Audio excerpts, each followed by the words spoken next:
truth about the female gender. This is not to degrade or belittle or to downplay the female. This is for general knowledge of truth. If we go back to the beginnings of time, the first man and woman, the first husband and wife, Adam and Eve. The account of these two first human beings gives an example of what and how all the female descendants of Eve would be, and what they are down to this day. Let's take a look at what happened in the Garden of Eden.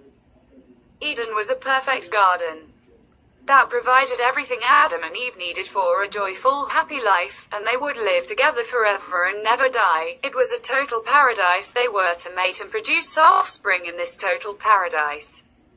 What went wrong? Well, simply to put it, Eve the female became unsatisfied with what the paradise and life had to offer. She wanted more, even if it meant going against God to get it, even if it meant deceiving her husband to get it, even if it meant death for her and her husband and offspring to get it.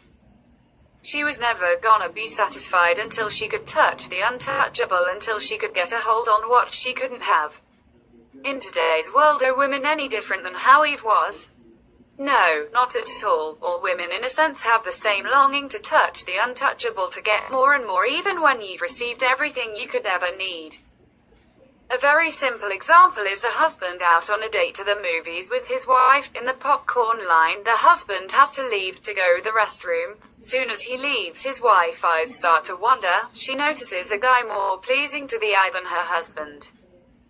He walks by and his scent is better than her husband's. He walks up to her to introduce himself and shakes her hand, and his touch is warmer, more firm than her husband's. She notices his keychain and the car he drives is a newer, more fancier model than her husband's. His smile is more generous and calming. He tells a joke, and in all she realizes he has a better sense of humor than her husband. They exchange numbers, and now she is showing her true colors, her true side. She is showing the Eve DNA within her. She is a married woman who is desiring something that doesn't belong to her. She is a married woman who is enticed and is exchanging contact information with a stranger while her husband is in the restroom. But being who she is, a female born from Eve, she doesn't care who is watching. She doesn't care how her husband will feel if someone sees and tells him.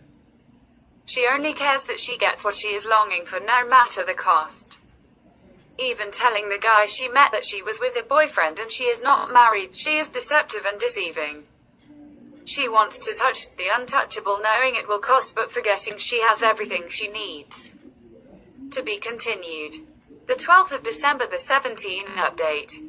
It takes a strong woman to remain free from being a slave to men, not a husband or a man, but men, which slavery makes a woman defiled in many ways. For example, a woman is being raped. A strong woman fights and resists even if it cost her her life. A weak woman gives into the feeling, it gives into the fear of both. Only a weak woman would enjoy the feeling of someone taking advantage of her and using her body without her consent. To not fight does not mean to consent, but also it does not retain to the woman her self-respect, her dignity, her pureness, her freedom, freeness. These things can only be retained to a woman if she fights, for fighting is the displaying inward and outwardly, mentally and spiritually, that this taking of her freedom is not accepted and is not wanted and will not happen. For a woman who fights with all her might even until death, understands the art of dying and remaining free, the art of freedom and the art of death. As said by Malcolm X, the price of freedom is death. An example pertaining to the unnatural woman, not controlled by natural desire inherited from Eve, nor wrong desire nor wrong thinking, but controlled by her own will to be as one that is in a way considered as an outcast when compared to the weak woman, who have no self-control.